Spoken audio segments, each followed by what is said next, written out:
네, 여러분 안녕하십니까. 헬로티비 뉴스입니다. 오늘 저희 헬로티비 뉴스는 바로 호반의 도시 이곳 춘천에서 특집으로 여러분께 전해드립니다.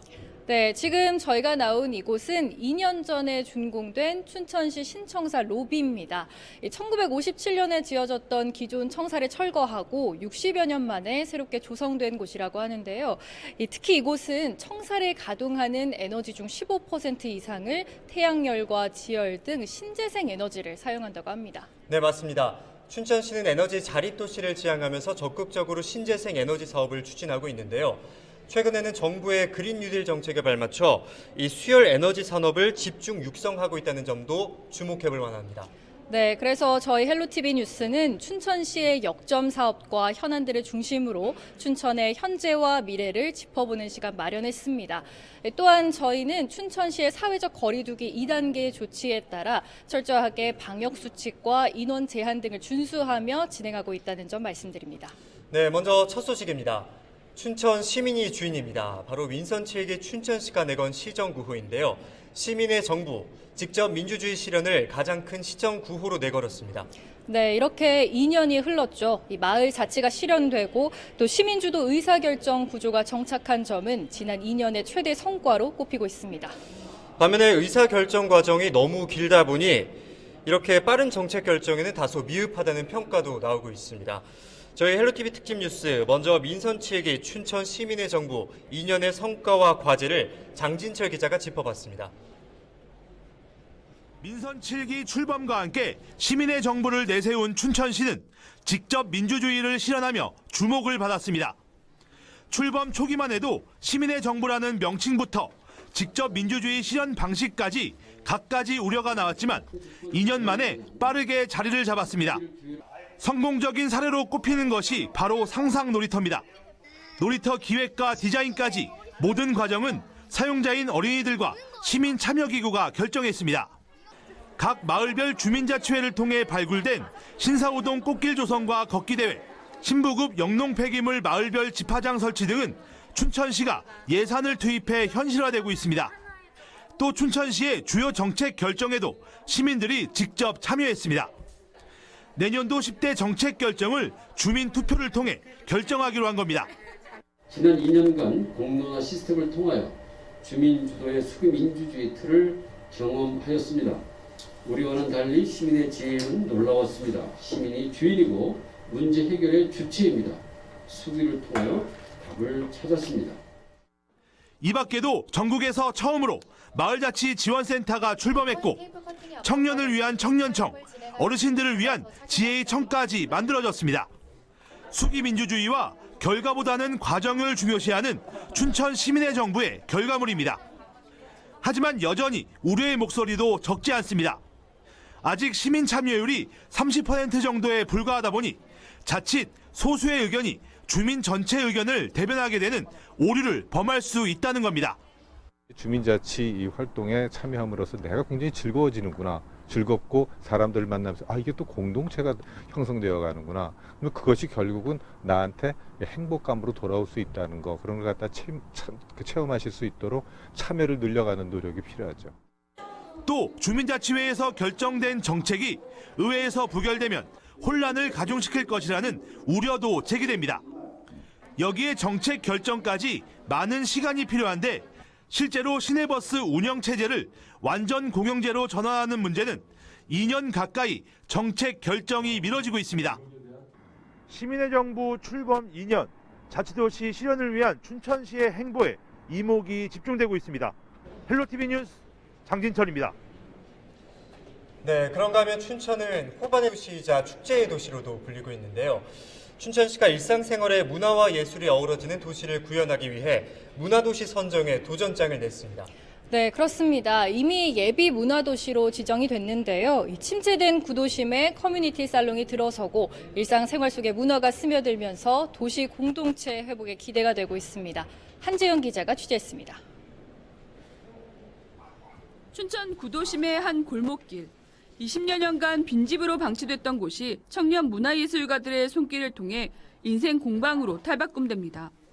예술을 통해 일상에 지친 주민을 보듬는 치유의 공간입니다. 생활권 문화공간에서 다양한 문화예술을 나눌 수 있는 전문적인 능력을 있는 예술인들이 여기 지금 입주할 예정이고요. 마음치유 프로그램을 이 공방에서 마을 주민분들과 함께 하면서 예술치유 프로젝트를 진행할 예정이고요. 축제의 도시로 불렸던 춘천시가 문화도시로의 도약을 꿈꾸고 있습니다. 축제나 행사를 통해 즐기는 일회성 문화가 아니라 일상생활 속에 문화와 예술이 자리매김하도록 하겠다는 겁니다. 이를 위해 마을의 작은 카페와 서점 등 100여 곳에 커뮤니티 살롱을 조성합니다. 특별한 시간과 무대, 장소 등에 구애받지 않는 문화 공간을 만드는 것입니다. 이곳에서는 마을 주민들이 주도해서 시낭송과 독서토론, 음악회, 문화교류 등을 다양하게 향유할 수 있습니다. 학교에서는 예술교과가 의무적으로 진행돼 아이들이 자연스럽게 예술적 감수성과 창의력을 키울 수 있도록 합니다. 취미라든지 취향이라든지 생각들을 나눌 수 있는 교류와 소통의 관계들, 이런 것들을 바탕으로 삶의 어떤 변화에 대한 의지들, 이런 것들을 담아낸다라고 하면 그 어느 도시보다 활기차고 재미있는 도시로서의 문화도시를 만들어갈 수 있습니다. 문화도시를 구현하는 건 새로운 도시 성장의 동력으로도 이어집니다. 내년 초 문화체육관광부가 선정하는 문화도시로 최종 확정되면 향후 5년간 200억 원을 지원받습니다. 춘천시는 이를 통해 다양한 문화예술단체와 커뮤니티를 발굴하고 육성해 지역의 새로운 가치를 찾고 지속 가능한 도시를 만들겠다는 구상입니다. 지역 주민의 삶에 문화와 예술을 입히는 문화도시 구현. 다양한 문화예술 사업과 교류가 도시 공동체를 회복하고 사회적 가치를 높이는 발판이 될 것으로 기대됩니다. 헬로티비 뉴스 한지영입니다. 춘천은 경춘선 북선 전철을 개통한 이후 수도권 도시로 도약을 했습니다. 시민들의 생활과 산업이 획기적으로 바뀌었지만 빨대 효과와 같은 부작용도 있었습니다. 네, 제2경춘국도에 이어 동서고속화철도까지 마무리되면 춘천은 동서관통 교통망의 핵심 위치에 서게 됩니다. 춘천시의 과제와 전략을 알아봅니다. 이다혜 기자입니다.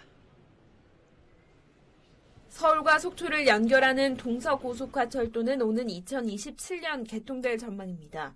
서울에서 춘천 구간은 기존 경춘선을 이용하고 춘천역부터 속초까지 모두 5개 역이 새로 생깁니다.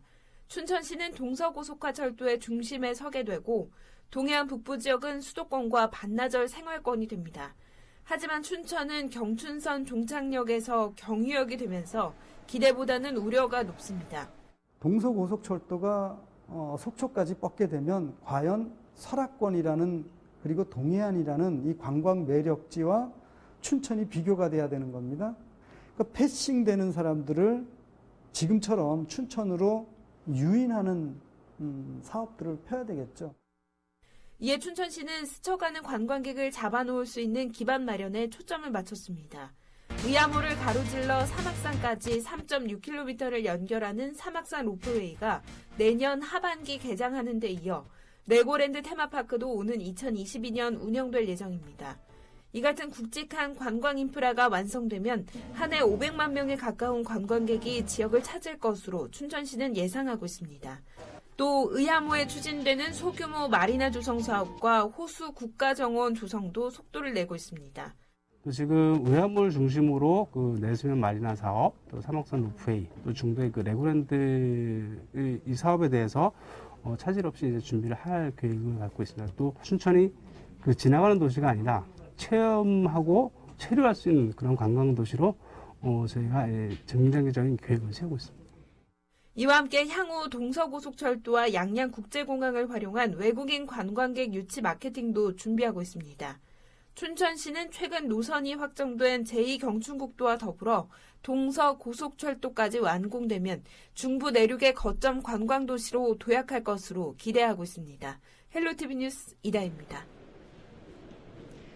네, 저희는 지금 춘천시청에 나와 있습니다. 계속해서 민선 7기 춘천시의 현안과 과제에 대해서 이야기 나눠보겠습니다. 지금 이 자리에 이재수 춘천시장 나와 계십니다. 시장님 안녕하세요. 안녕하세요. 반갑습니다. 네, 먼저 지금 방송을 보고 계시는 춘천 시민과 또 시청자 여러분들께 간단한 인사 한 말씀 부탁드립니다. 네, 반갑습니다. 춘천시장 이재수입니다.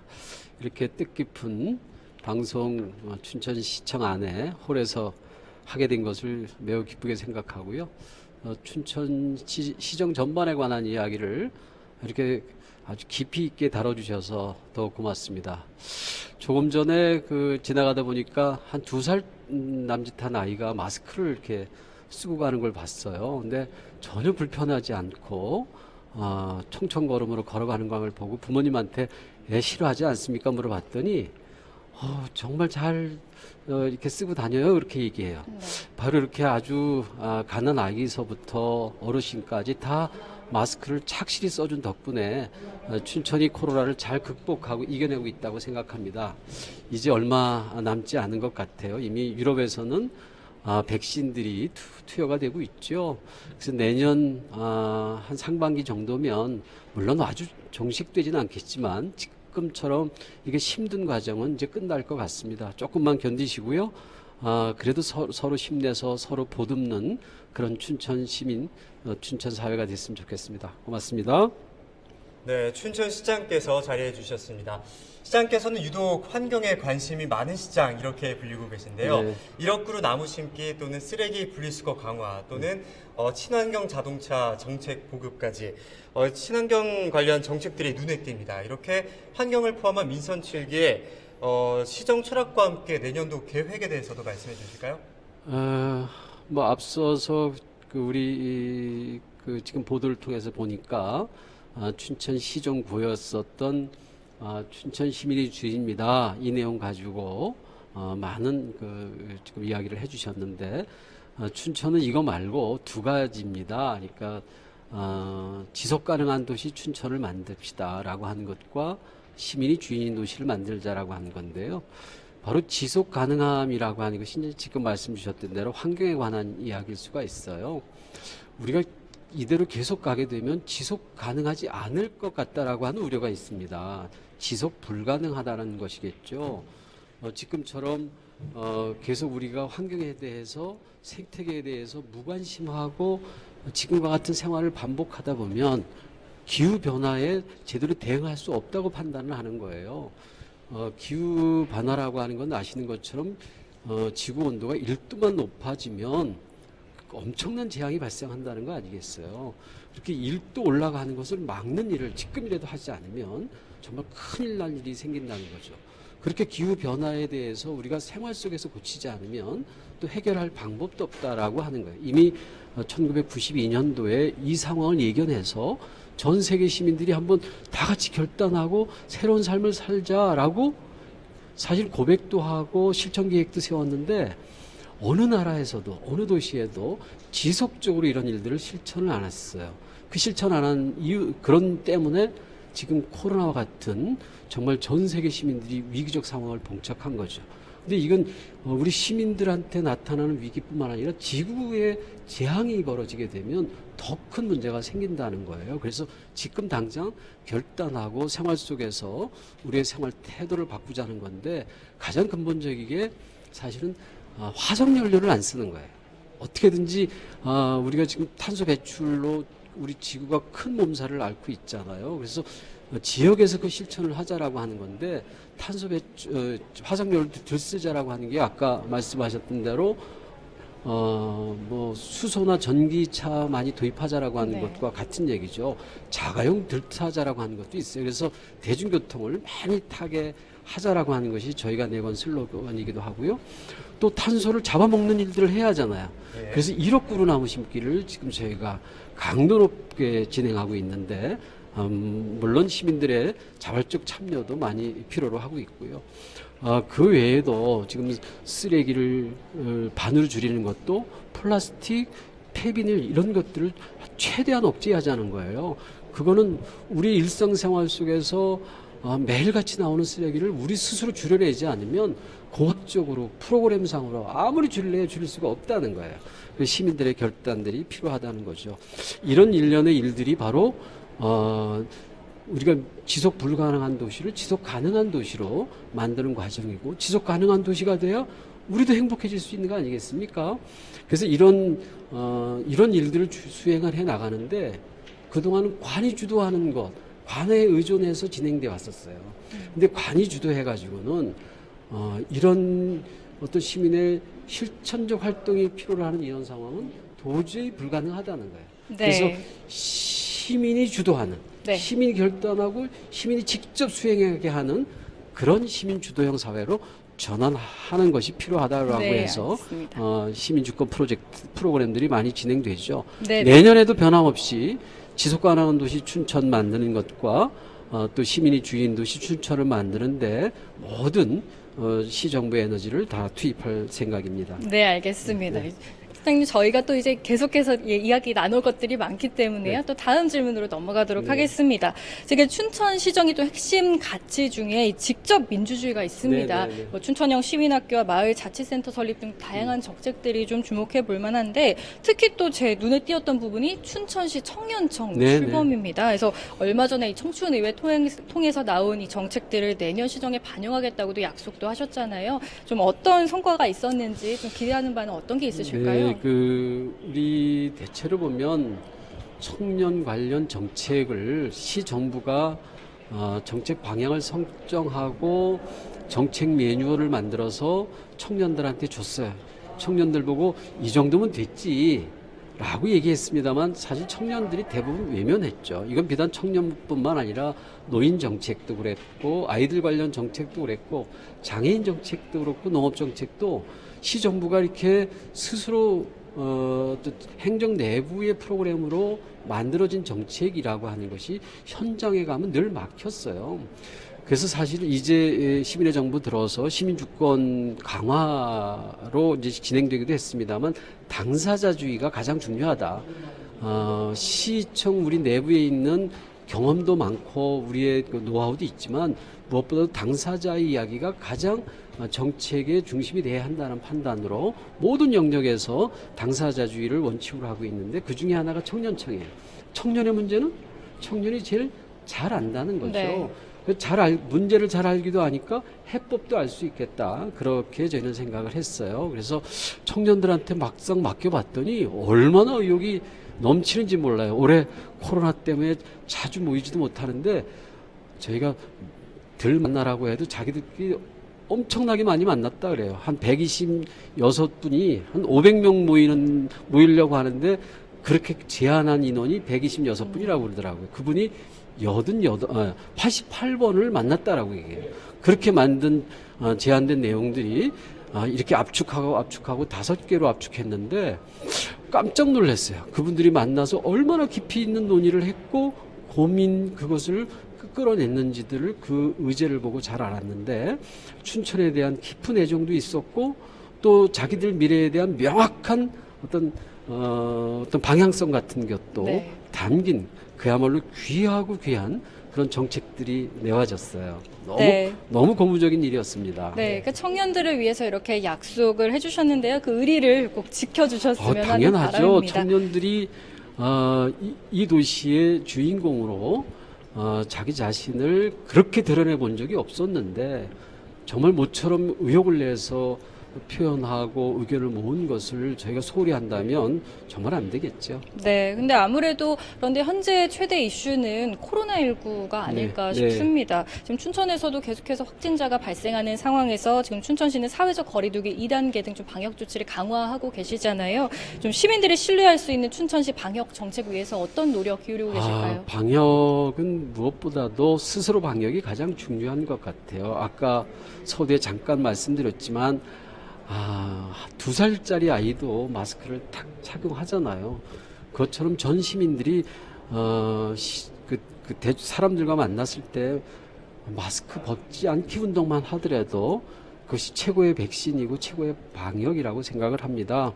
그리고 저희 시정부는 시민들과 함께 협력하는 그런 체계도 구축하지만 우리 시정 내부의 모든 행정력들을 총동원해서 전염되는 것들을 아주 근본적으로 차단한 다양한 방법들을 만들어가고 있어요. 시민들께서 조금만 더 힘내주시고 견뎌주시면 또 우리 어떤 불편하지만 이웃을 조금 더 배려하고 또 우리 시정부에 대한 신뢰들을 놓지 않고 계시면 방역은 저희가 완벽하게 우리가 또 막아낼 수 있다 그렇게 판단하고 있습니다. 네, 코로나19가 연말이 다 되도록 종식되지 않고 지속되고 있습니다. 말씀하신 대로 참 코로나19로 힘든 시기를 보내고 있는 춘천 시민분들께 끝으로 한 말씀 해주시죠. 예, 얼마 남지 않았습니다. 올해 이 힘든 시기를 우리가 마주 잘 보내려고 하면 우리가 늘 해오던 연말 되면 하는 송년 모임, 그러나도 회식과 이런 문화들을 올해만큼 좀 멈춰주시고요.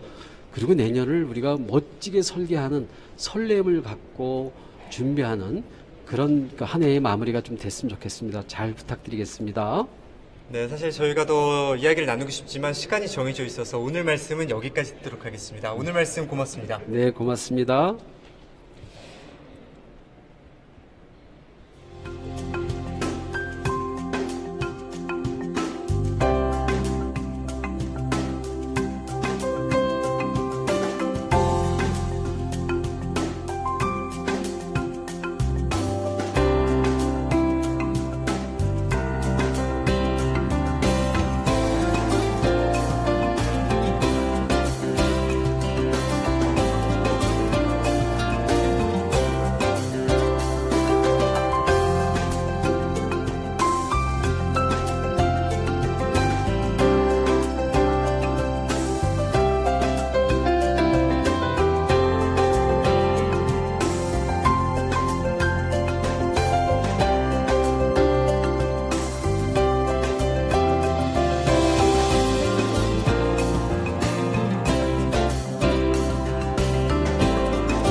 빅데이터 분석을 통해 우리 지역의 주요 이슈를 알아보는 시간입니다. 최근 한 달 동안 언론에 보도된 우리 지역 춘천의 주요 이슈들을 살펴봤는데요. 네, 코로나19 지역사회 감염 확산과 제2경춘국도 노선 확정, 그리고 춘천 캠프 페이지 토양 오염 논란 등의 언급량이 많았습니다.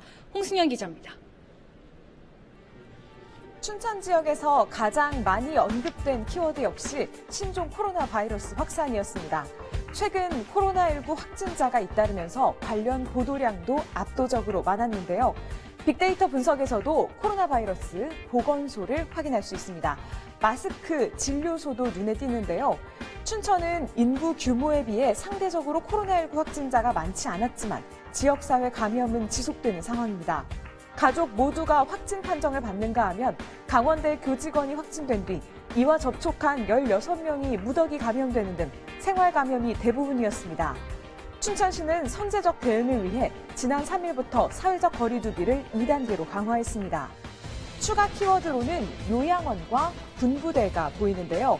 두 곳 모두 최근 강원도에서 코로나19 확진자가 속출한 곳입니다. 철원, 인제 등에서 장병 수십 명이 코로나19 확진 판정을 받으면서 인접한 춘천시도 긴장감이 높아졌습니다. 지난 1일에는 춘천의 한 육군 부대에서도 첫 확진자가 나왔습니다. 해당 확진자는 민간인 확진자를 접촉한 뒤 양성 판정을 받은 것으로 확인됐습니다. 전문가들은 앞으로 1, 2주가 코로나19 방역의 최대 고비가 될 것이라고 보고 있는데요. 코로나19 확산세가 더 이상 이어지지 않도록 사회적 거리 두기 등 방역 수칙 준수에 자발적인 참여가 더욱 중요해 보입니다. 다음 키워드 살펴보겠습니다.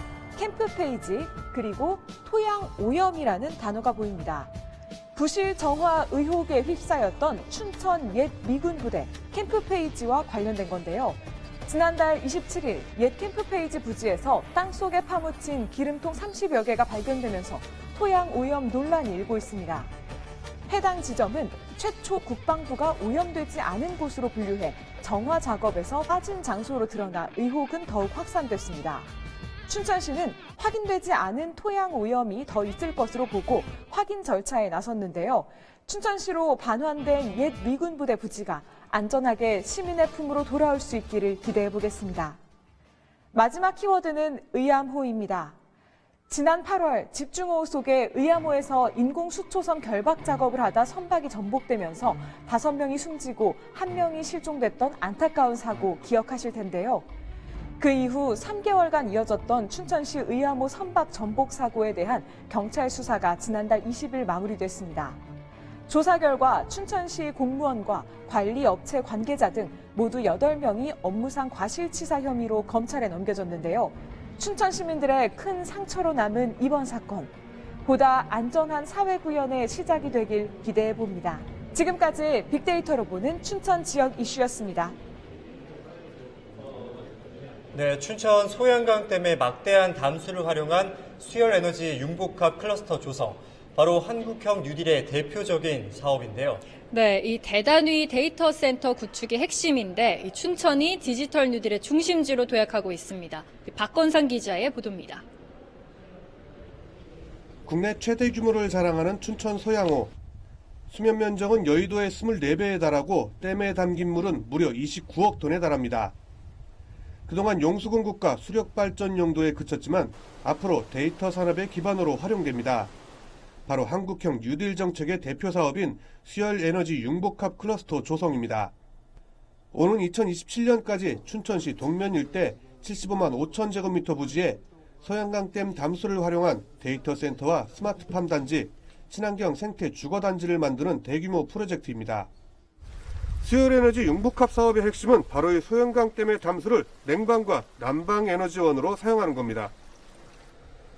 사계절 내내 영상 7도 내외를 유지하는 소양강댐 담수를 데이터 센터 서버에 적용하면 냉방비를 전기 사용에 비해 70% 가까이 줄일 수 있습니다. 춘천시가 추산한 비용 절감 규모는 연간 160억 원에 달합니다. 태양광이나 풍력 등 다른 신재생 에너지와 달리 환경 훼손이 거의 없다는 점도 큰 장점입니다. 그 지구 지정 신청이 완료되면 그 다음에 이제 사업 지분의 보상이라든가 이제 실시 설계인가, 그다음에 수열 공급관하고 그 접속도로하고 이제 그 실시 설계를 완료하고 2022년부터 본 공사를 추진하게 돼서 데이터 센터에서 데워진 물은 스마트 첨단 농업 단지와 주거 단지에서 난방수로 활용하게 됩니다. 전문가들은 사업이 계획대로 추진되면 춘천은 물론 강원도 차원에도 미래 산업의 선점이 가능할 것으로 분석하고 있습니다. 기업들은 데이터를 활용해가지고 새로운 강원도에서 비즈니스 창출을 하는데 활용할 수 있는 그 데이터의 원천이 강원도에 있기 때문에 강원도는 이제부터 기업들을 유치한다거나 육성을 하는 데 있어서 상당히 유리한 점이 있다. 다만 데이터 센터 설치에서 그치지 말고 흘러가는 데이터를 모으고 그 데이터를 유의미하게 분석해 가공할 수 있는 토대 마련은 남겨진 과제입니다. 헬로티비 뉴스 박건상입니다. 네, 저희는 현재 춘천시청 로비에 나와 있습니다. 특집으로 마련한 헬로티비 뉴스, 디지털 뉴딜 사업의 중심 도시로 도약하고 있는 춘천시를 자세하게 살펴볼 수 있는 아주 소중한 시간이었습니다. 네, 이 춘천시의 역점 사업과 현안들을 짚어보면서 춘천시를 좀 더 자세하게 들여다볼 수 있었는데요. 시민 주권과 지속 가능한 발전을 두 축으로 시민이 주인인 도시를 만들어가고 있는 춘천시, 앞으로의 발전에 더욱 기대가 됩니다. 네, 오늘은 춘천시장과 함께 민선 7기 춘천시 현안과 과제에 대해서 짚어보는 시간도 함께 마련을 했는데요. 오늘 저희 헬로티비 특집 뉴스가 준비한 소식은 여기까지입니다. 저희는 언제나 지역 주민 여러분과 함께 하겠습니다. 특집 뉴스를 모두 마칩니다. 지금까지 함께해 주신 여러분 고맙습니다.